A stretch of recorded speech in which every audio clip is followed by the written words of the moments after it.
Okay, we're going to be doing some parts of the Chapter 10 homework 18 to 23. The first one is this one. It's actually not a very complicated problem. Think about the fact that denominators have to remain the same, so something plus 3 is 8. So the equation you can write is x plus 3 equals 8, so x has to equal 5. A way of thinking about this is if we multiply both sides by 100, the fraction would go away. And it's totally legal to multiply both sides by 100 because we're doing the same thing to both sides. So you'd see the fractions go away, but don't worry, we'll talk about that in future sections. 19C, in order to find the slope and intercept, you need to first use our slope calculation, which is the change in y over the change in x. So that's 6 over 3, which is 2. And then put down y equals mx plus b, put down anything we know into this.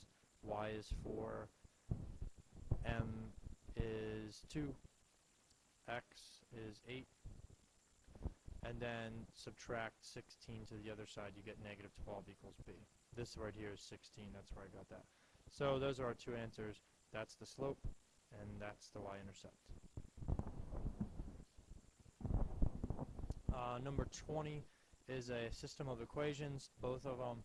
The method I'd use here would be substitution because the y values alone.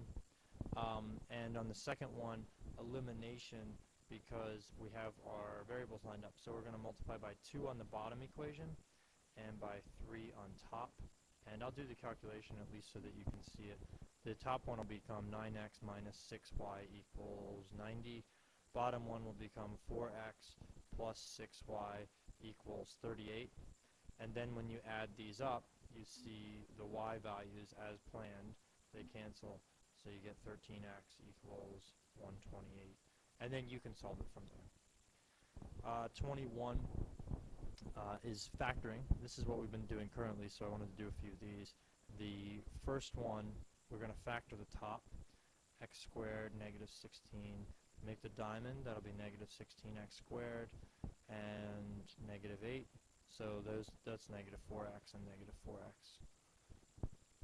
And now outside will be x times x, negative 4, negative 4. I'll leave you to think about those.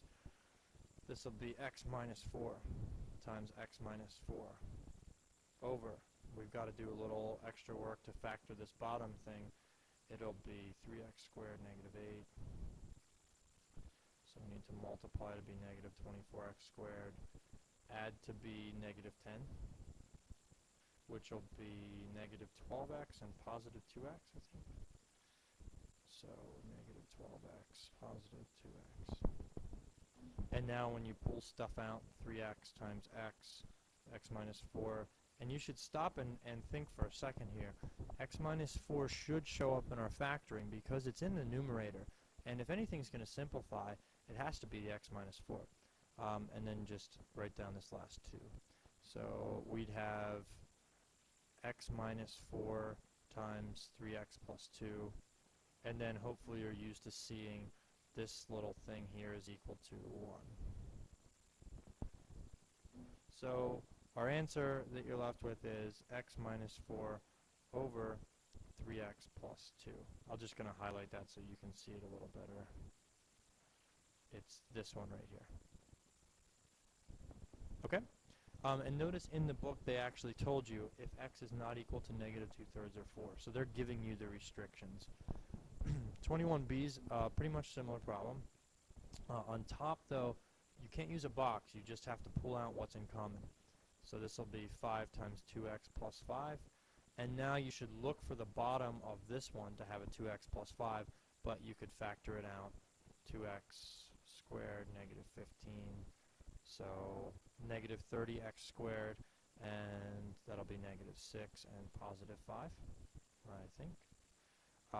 Factor out, we'll get 2x, x, negative 3. Oh, great, positive 5. Okay, so now when you factor this, or when you write this out, it'll be x minus 3 times 2x plus 5. So the work is off to the side here to match up. And now you'll see this again is equal to 1. So we're left with 5 over x minus 3. And notice again in the book they did say x cannot equal negative 5 halves or positive 3, because if you put negative 5 halves into this one or positive 3 into this one, it would give us a 0 in the denominator. Okay, number 23. I'm skipping 22 because that's a review. 23. A piece of metal at 20 degrees Celsius is warmed at a steady rate of 2 degrees per minute. So y equals 2x plus 20, because it started at 20 degrees. And the reason I knew it was going to be linear is because we see a rate, and when we see a rate, we think slope. At the same time, another piece of metal is at 240 is cooled at a steady rate of 3 degrees per second. So cooled, I think, going down. So I write this equation, y equals negative 3x plus 240. And they want to know after how many minutes is the temperature of each piece of metal the same. Minutes in this case is x, because y is going to tell us our degrees. So really we just need to solve the system and get x. One method here is equal values, or substitution, however you want to think about it. We'd have 2x plus 20 equals negative 3x plus 240.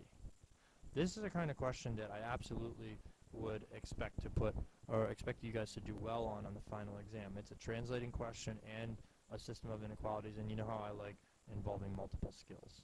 So if we add the 3x over, we'll get 5x plus 20 equals 240. So we added 3x, I should write that out. And then subtracted 20 from both sides, so we get 5x equals 220, and then divide.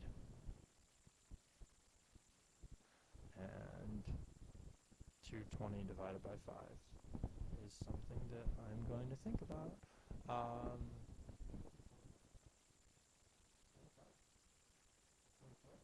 44. Thank you to Naveed. X is 44. Okay, bye.